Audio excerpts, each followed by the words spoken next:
Hello जय हिंद साथियों। तो साथियों क्या हाल चाल है आपका। आई होप कि आप सब अच्छे होंगे। साथियों तो आज की इस वीडियो हम देखने वाले हैं यूपी पुलिस से प्रीवियस ईयर्स के क्वेश्चन पेपर को। साथियों आज की इस वीडियो हम देखने वाले हैं। तो साथियों टॉप 30 प्रश्न होने वाले हैं इस वीडियो में। सभी 30 क्वेश्चन साथियों प्रीवियस ईयर में पूछे गए प्रश्न है। तो साथियों काफ़ी ज़्यादा इंपॉर्टेंट वीडियो है, तो वीडियो को लास्ट तक जरूर देखते रहना। और साथियों आपको 30 में से अपना मॉक टेस्ट लगाना है कि आप 30 में से कितने क्वेश्चन सही कर पा रहे हैं।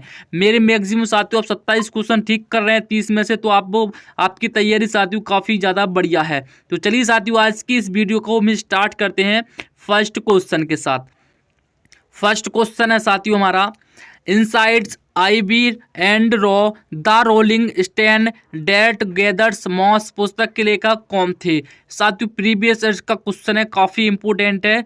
तो बताइए साथियों इसका सही आंसर क्या होगा साथियों। इस पुस्तक को किसके द्वारा लिखा गया था। तो ऑप्शन सी बिल्कुल करेक्ट आंसर हो जाएगा। के शंकरन नारायण के द्वारा साथियों इस पुस्तक को लिखा गया था। के शंकरन नायर साथियों इस पुस्तक के लेखक हैं। नेक्स्ट क्वेश्चन देखते हैं, किस संशोधन ने संसद और राज्य विधानमंडलों पर माल और सेवा कर को नियंत्रित करने वाले कानून बनाने के लिए एक साथ शक्ति प्रदान की। वो बताइए साथियों कौन से विधेयक, कौन से संशोधन में, वो बताइए साथियों। तो सही आंसर हो जाएगा ऑप्शन डी साथियों 122वें संशोधन विधेयक 2014 में। साथियों 122वें संशोधन विधेयक साथियों 2014 में शक्ति प्रदान की गई थी। नेक्स्ट क्वेश्चन देखते हैं, एक अनधिकृत कंप्यूटर प्रोग्राम एक अधिकृत कार्यक्रम की तरह व्यवहार करता है जिसे वह वास्तव में क्या कर रहा है उसे छुपाता है। इसे सम्मता कहते हैं। क्या कहते हैं साथियों इसे। तो सही आंसर हो जाएगा आपका ऑप्शन ए साथियों। ऑप्शन ए बिल्कुल करेक्ट आंसर हो जाएगा। ट्रोजन हॉर्स कहते हैं। क्या कहते हैं, ट्रोजन हॉर्स कहते हैं। नेक्स्ट क्वेश्चन देखते हैं, रामचरितमानस की भाषा है, बताइए साथियों रामचरितमानस की भाषा क्या होगी। ब्रज भाषा, अवधी भाषा, खड़ी बोली, भोजपुरी। बताइए साथियों कौन सी होगी रामचरितमानस की भाषा, कौन सी होगी। तो हो जाएगी साथियों अवधी भाषा। क्या हो जाएगी, अवधी भाषा। सर जी क्या हो जाएगी, अवधी भाषा हो जाएगी सर जी। चलिए नेक्स्ट क्वेश्चन देखते हैं, ब्रजभाषा की एक प्रमुख रचना का नाम है। वो बताइए साथियों ब्रजभाषा की एक प्रमुख रचना का नाम बताना है सर जी आपको। वो बताइए इसका सही आंसर क्या होगा। तो सर जी इसका सही आंसर हो जाएगा option C. Option C sir ji Sursagar हो जाएगा। क्या हो जाएगा सर जी, सूरसागर हो जाएगा। क्या हो जाएगा sir ji, Sursagar. Option C में सूरसागर है, तो very good answer. Next question देखते हैं, निम्नलिखित में से कौन सी नदी यमुना नदी की सहायक नदी नहीं है। वो बताइए निम्नलिखित में से कौन सी नदी यमुना नदी की सहायक नदी नहीं है। वो बताइए केन नदी, बेतवा नदी, चंबल नदी, कल्याणी नदी। तो क्या होगा सर जी सही आंसर। तो सर जी सही आंसर ऑप्शन डी हो जाएगा। क्या हो जाएगा सर जी, कल्याणी हो जाएगा। क्या हो जाएगा, कल्याणी। ये साथियों यमुना नदी की सहायक नदी नहीं है, कल्याणी। चलिए नेक्स्ट क्वेश्चन देखते हैं, मृदा जिसे मुख्य रूप से पोटास की कमी है उत्तर प्रदेश के डैश जिले में पाई जाती है। मृदा वो बताइए साथियों, मृदा जिसमें मुख्य रूप से पोटास की कमी है उत्तर प्रदेश के डैश जिले में पाई जाती है। क्या हो जाएगा सही आंसर, जौनपुर, बहराइच, बलरामपुर, गोंडा। कौन सा हो जाएगा। तो sir ji option A right answer हो जाएगा। ऑप्शन ए राइट आंसर हो जाएगा सर जी, जौनपुर हो जाएगा। क्या हो जाएगा सर जी, जौनपुर। जौनपुर बिल्कुल सही आंसर हो जाएगा ऑप्शन ए में। नेक्स्ट क्वेश्चन देखते हैं, उत्तर प्रदेश का निम्नलिखित में से कौन सा जिला बुंदेलखंड क्षेत्र का हिस्सा है। वो बताइए साथियों उत्तर प्रदेश का निम्नलिखित में से कौन सा जिला बुंदेलखंड क्षेत्र का हिस्सा है। काफी इंपोर्टेंट क्वेश्चन है साथियों कही। वो बताइए सही आंसर क्या होगा इसका। तो सर जी सही आंसर क्या हो जाएगा। तो सर जी सही आंसर ऑप्शन सी हो जाएगा। क्या हो जाएगा सर जी, महोबा। क्या हो जाएगा सर जी, महोबा हो जाएगा। महोबा ऑप्शन सी में करेक्ट आंसर है आपका। ऑप्शन सी में करेक्ट आंसर क्या हो जाएगा, महोबा। अगला क्वेश्चन देखते हैं, अशोक स्तंभ में उत्तरीकरण किए हुए शेर का मुख जिसे भारत सरकार द्वारा राष्ट्रीय प्रतीक के रूप में अपनाया गया है देश के संग्रहालय में संरक्षित है। वो बताइए साथियों कहाँ पर स्थित है, किसके संग्रहालय में संरक्षित है। किसके में है साथियों? तो क्या होगा? ऑप्शन बी राइट आंसर हो जाएगा। क्या हो जाएगा सर जी? Option B. किस में है साथियों? सारनाथ में। क्या हो जाएगा? सारनाथ। सारनाथ बिल्कुल सही आंसर है ऑप्शन बी में। नेक्स्ट क्वेश्चन देखते हैं। चंदेल शासन के दौरान उत्तर प्रदेश का निम्नलिखित में से कौन सा क्षेत्र जीजक भुक्ति या जयहोटी के नाम से जाना जाता है? बताइए साथियों। जयहोटी के नाम से जाना जाता है अवध, बुंदेलखंड, काशी, दोआब। बताइए क्या होगा सही आंसर? तो सर जी बुंदेलखंड हो जाएगा। क्या हो जाएगा सर जी? बुंदेलखंड। बुंदेलखंड कौन से ऑप्शन में? आपका ऑप्शन बी में है, तो बुंदेलखंड बिल्कुल सही आंसर हो जाएगा। नेक्स्ट क्वेश्चन देखते हैं।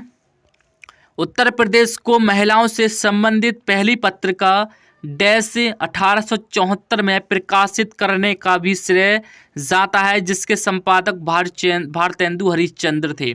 वो बताइए साथियों। बाल बोधनी, सरस्वती, सितारे हिंद, उदंत मार्तंड। वो बताइए साथियों कौन सा होगा सही आंसर?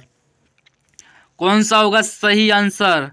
तो सर जी सही आंसर ऑप्शन ए हो जाएगा। क्या हो जाएगा सर जी? बाल बोधनी। क्या हो जाएगा सर जी? बाल बोधनी बिल्कुल सही आंसर हो जाएगा। क्या हो जाएगा? बाल बोधनी। ऑप्शन आपका ए करेक्ट आंसर है।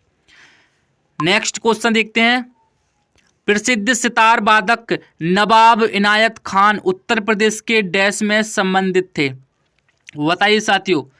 प्रसिद्ध सितार वादक नवाब इनायत खान उत्तर प्रदेश के डैश से संबंधित थे? एटा से, इटावा से, औरैया से, फिरोजाबाद से। बताइए साथियों। नवाब इनायत खान उत्तर प्रदेश के किस क्षेत्र से संबंधित हैं? किस क्षेत्र से संबंधित है साथियों? तो क्या हो जाएगा सही आंसर? तो साथियों सही आंसर इटावा हो जाएगा। क्या हो जाएगा सर जी? इटावा। इटावा ऑप्शन बी में करेक्ट आंसर है। अगला क्वेश्चन देखते हैं। तीसरी बौद्ध परिषद किस शहर में आयोजित की गई थी? तीसरी बौद्ध परिषद किस शहर में आयोजित की गई थी? तो किस में की गई थी साथियों?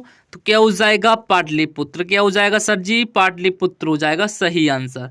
पाटलिपुत्र करेक्ट आंसर है ऑप्शन बी में आपका। नेक्स्ट क्वेश्चन देखते हैं।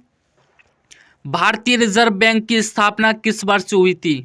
बताइए। भारतीय रिजर्व बैंक की स्थापना किस वर्ष हुई थी? तो किस वर्ष हुई थी साथियों? तो किस वर्ष हो जाएगी? 1935। क्या हो जाएगा सर जी? 1935 ईस्वी में भारतीय रिजर्व बैंक की स्थापना हुई थी। नेक्स्ट क्वेश्चन देखते हैं। बिहारी सतसई के रचयिता कौन है? बिहारी सतसई के रचयिता कौन है? बताइए कौन है साथियों बिहारी सतसई के रचयिता? तो कौन हो जाएंगे? बिहारी लाल। क्या हो जाएगा सर जी? बिहारी लाल हो जाएगा सही आंसर। बिहारी लाल सही आंसर हो जाएगा। ऑप्शन आपका सी करेक्ट आंसर है। नेक्स्ट क्वेश्चन देखते हैं। निम्नलिखित में से कौन सी रचना तुलसीदास की नहीं है? वो बताइए साथियों। तुलसीदास की रचना कौन सी नहीं है? कौन सी नहीं है साथियों? तो कौन सी नहीं है? 16वां प्रश्न की तो कौन सी है? रसविलास। क्या हो जाएगा सर जी? रसविलास हो जाएगा। रसविलास साथियों तुलसीदास की रचना नहीं है। रसविलास किसकी हो जाएगी?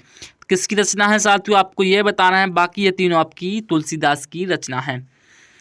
नेक्स्ट क्वेश्चन देखते हैं। बादल राग कविता के रचयिता कौन है? बादल राग कविता के रचयिता कौन है? कौन है साथियों? तो कौन है? तो क्या हो जाएगा? सूर्यकांत त्रिपाठी निराला। सूर्यकांत त्रिपाठी निराला साथियों बिल्कुल सही आंसर है ऑप्शन डी में। बाल राग के साथियों सूर्यकांत त्रिपाठी निराला सही हो जाएंगे। अगला क्वेश्चन देखते हैं। कामायनी महाकाव्य के रचयिता कौन है? कामायनी महाकाव्य के रचयिता कौन है? तो क्या हो जाएगा सर जी? जयशंकर प्रसाद हो जाएगा। क्या हो जाएगा? जयशंकर प्रसाद हो जाएंगे सर जी। ऑप्शन बी में बिल्कुल करेक्ट आंसर है। कामायनी जयशंकर प्रसाद की कविता महाकाव्य है। अगला क्वेश्चन देखते हैं। निम्न में से किस पुस्तक में भ्रमर गीत का प्रसंग है? वो बताइए साथियों। निम्न में से किस पुस्तक में भ्रमर गीत का प्रसंग है? तो किस में है साथियों? तो सी में बिल्कुल करेक्ट आंसर हो जाएगा। सूर सागर। क्या हो जाएगा सर जी? सूर सागर बिल्कुल सही आंसर हो जाएगा। सूर सागर। नेक्स्ट क्वेश्चन देखते हैं। निम्न में से कौन सा लेखक समालोचक नहीं है? बताइए साथियों। निम्न में से कौन सा लेखक समालोचक नहीं है? तो कौन सा नहीं है साथियों? तो डी बिल्कुल करेक्ट आंसर हो जाएगा। सरदार पूर्ण सिंह। सरदार पूर्ण सिंह बिल्कुल सही आंसर हो जाएगा। नेक्स्ट क्वेश्चन देखते हैं। लेखक कमलेश्वर ने किस समाचार पत्रों का संपादन किया था? वो बताइए साथियों, कमलेश्वर ने किस समाचार पत्रों का संपादन किया? तो किसका किया साथियों? तो डी बिल्कुल सही आंसर है। इनमें से साथियों किसी का भी नहीं किया था।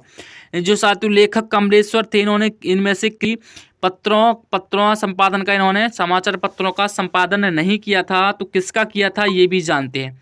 लेखक कमलेश्वर ने साथियों सरिका, धर्मयुग, जागरण और दैनिक भास्कर जैसे प्रसिद्ध पत्रिकाओं के संपादक भी रहे हैं। साथियों ये कौन? कमलेश्वर ने साथियों कौन कौन से समाचार पत्रों का किया है? तो सरिका हो जाएगा, धर्मयुग हो जाएगा, जागरण, दैनिक भास्कर। साथियों इन चारों का इन्होंने साथियों पत्रिकाओं का जो संपादक रहे हैं कौन? कमलेश्वर।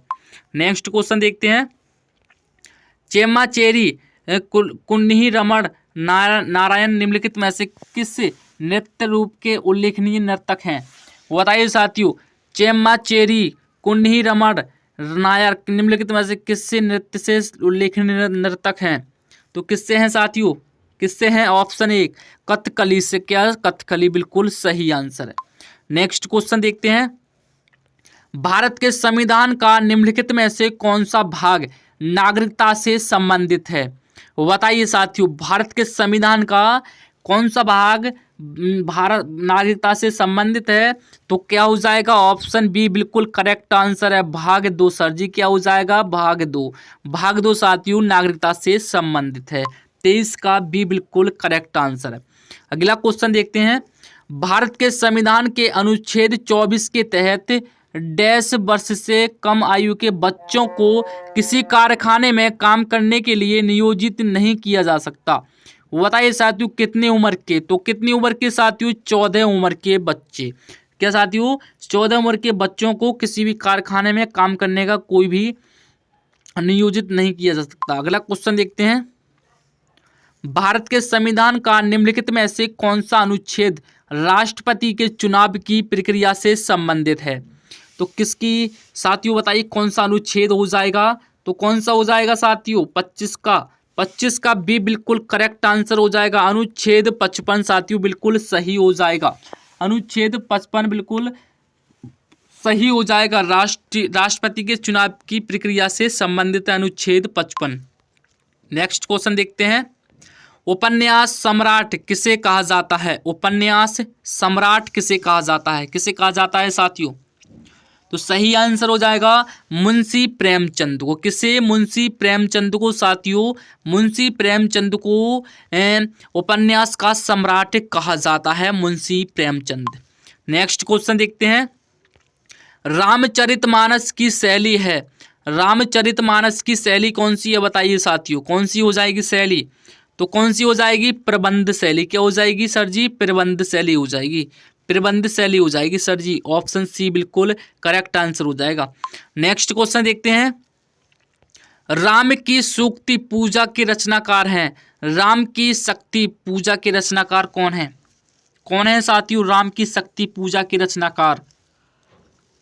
तो सी बिल्कुल करेक्ट आंसर हो जाएगा, सूर्यकांत त्रिपाठी निराला। बिल्कुल सही आंसर है। नेक्स्ट क्वेश्चन देखते हैं। नई कहानी के पथ प्रदर्शक रहे हैं।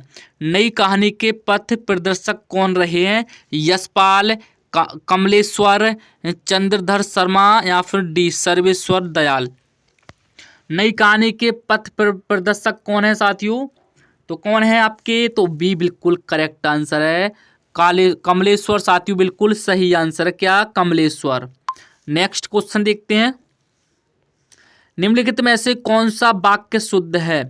निम्नलिखित में से कौन सा वाक्य शुद्ध है?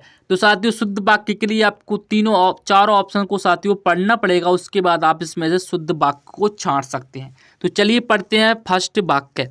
उसे पुस्तक पढ़ने में बहुत मजा आई। उसे पुस्तक पढ़ने में बहुत मजा आया। उसे पुस्तक पढ़ने में बहुत मजे आए। उसे पुस्तक पढ़ने से बहुत मजे आए। बताइए साथियों कौन सा है शुद्ध वाक्य इनमें से? तो कौन सा दिख रहा है आपको?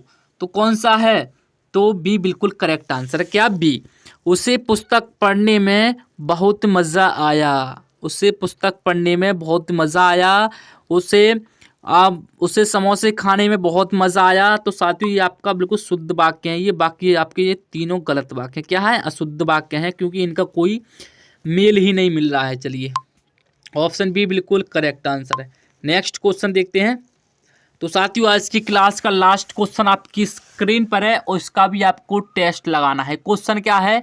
विश्व पर्यावरण दिवस किस दिन मनाया जाता है? विश्व पर्यावरण दिवस किस दिन मनाया जाता है? 1 दिसंबर को, 5 जून को, 14 नवंबर को, 1 जुलाई को। तो साथियों आपका जो भी आंसर आए इस क्वेश्चन का, तो आपको इसको कमेंट में लिख देना है। क्या जी सर जी? कमेंट में लिख देना है। कमेंट में जो भी इसका आंसर आए आपको कमेंट में छाप देना है। बाकी के आपने इस वीडियो में 30 क्वेश्चन पढ़े। आई होप कि आपको आज की वीडियो थोड़ी बहुत अच्छी लगी होगी। अगर अच्छी लगी हो तो लाइक कर देना और चैनल पर पहली बार आए हो तो सब्सक्राइब भी ज़रूर कर देना। तो साथियों ये हमारा प्रैक्टिस सेट, आपने आज 5वां प्रैक्टिस सेट था, ये 5वां प्रैक्टिस सेट था साथियों। आई होप कि आपको अच्छा लगा होगा। बाकी के प्रैक्टिस सेट आपको चैनल पर जाके लाइव बारे ऑप्शन में मिल जाएंगे साथियों। डेली 1 बजे हम लाइव आते हैं जी के जीएस लेकर, प्रीवियस ईयर के जी के जीएस क्वेश्चन साथियों 1 बजे आपको लाइव देखने के लिए मिलेंगे। तो और सुबह को साथियों 6:30 बजे आपको करंट अफेयर्स की क्लास देखने के लिए मिलेगी। तो साथियों इनको देखना मत भूलना। बाकी के चलिए साथियों मिलते हैं किसी अगली वीडियो के साथ। जब तक के लिए अपना ख्याल रखिए। जय हिंद, वंदे मातरम।